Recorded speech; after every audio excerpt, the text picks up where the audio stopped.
A little bit of an issue there. Our little work area has just been flooded. Water's just gushing out of the pool because one of the vent pipes were cut. So yeah, let's just sort that problem out first before we can start working above it, eh? Alright.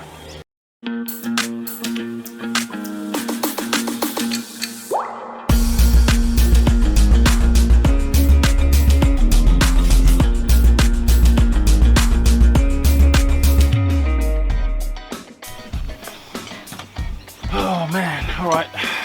Now I'm going to be addressing how I do eaves. Now that first video that I posted up nearly a year ago, that was just a vlog, and obviously people have comments about me having to be a bit more detailed with how I actually install these stuff.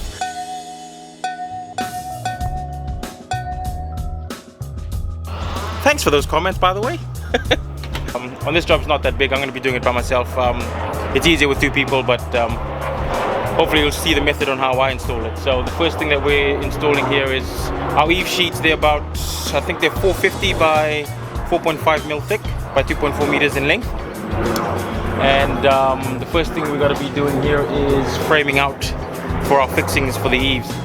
So we're just going to be using normal 90 by 45 H1.2 treated timber. We'll frame it all up.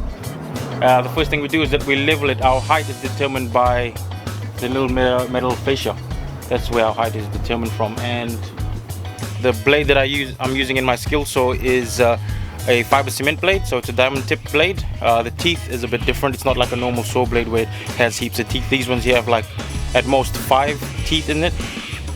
So yeah, that's the blade that I use to cut this anyway. I don't usually use a grinder. Well, I do use a grinder, but the grinder tends to turn the fiber cement into dust, which is a bit more dangerous. So obviously use a mask and all that kind of stuff, a vacuum extractor. But I'm outside and most of the stuff I can blow away, and I'm wearing a mask as well, so I didn't really hook up the vacuum. But if I'm doing this sort of indoor stuff where I'm cutting maybe the flooring or stuff like that, then yeah, I'd probably most likely use a vacuum and a mask. But while I'm out here, I'm not really going to be setting that up. So without further ado, let's just get into it. So oh yeah.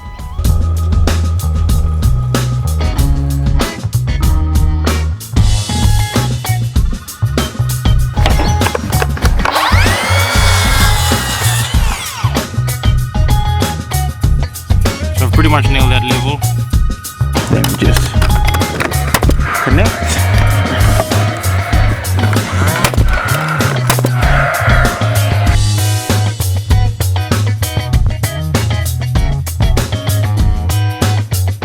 Alright, first things first, let's get our eave sheet up here. Alright, there we go. It's always best to leave the factory edges. The edges that come straight from the factory, they're already straight edges that are already on the sheet. That's what I call the factory edge. Leave those one edge to go into the existing eave sheet that's already up there, and the other straight edge is to go into the fascia boards. So a good thing to check is to make sure that your fascia boards are straight. If not, it's just going to cause you a whole lot of heartache when you're trying to slide this in. So obviously the bit that we cut is the bit that's going to be against the brick, and in this case here it's going to be this side. So also, there's two sides to an eave sheet. There's a smooth side and there's a rough side. Obviously, the smooth side is the one that you want to see. The rough side is the one that gets hidden in the cavity. Let's do it. 320.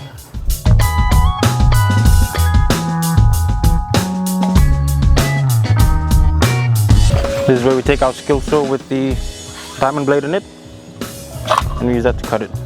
Mask on and everything. So, because this has got silica dust in it, so it's just as bad as asbestos, but sort of any type of dust is bad for you. Shouldn't be breathing any of that in.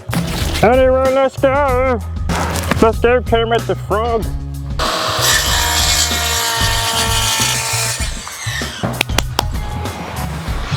Let's throw the sheet up now. Before we do that, we gotta measure our jointers. Our jointers is how we join the sheets together, and that's where we use this. There's a way that I usually put it on. If you look at it, one side of it is always bigger. The flange side, one of these, is usually bigger than the other. So that's the bit that I usually leave facing out for the other sheet to slide into. It's just much easier than having it on the short end. The short end is what I use to put onto the existing eave that's already on there. So.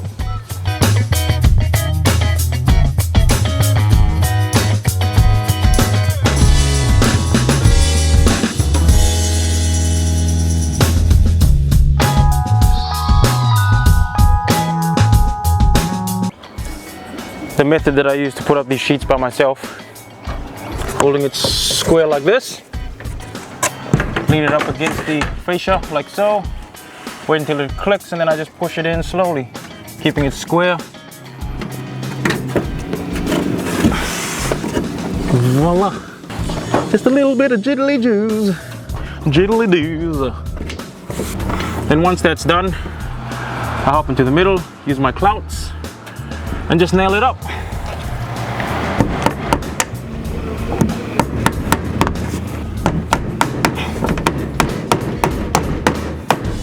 This whole wall here is getting rendered, so the render gets built out about 10 mil or so, so it'll cover all that gap there.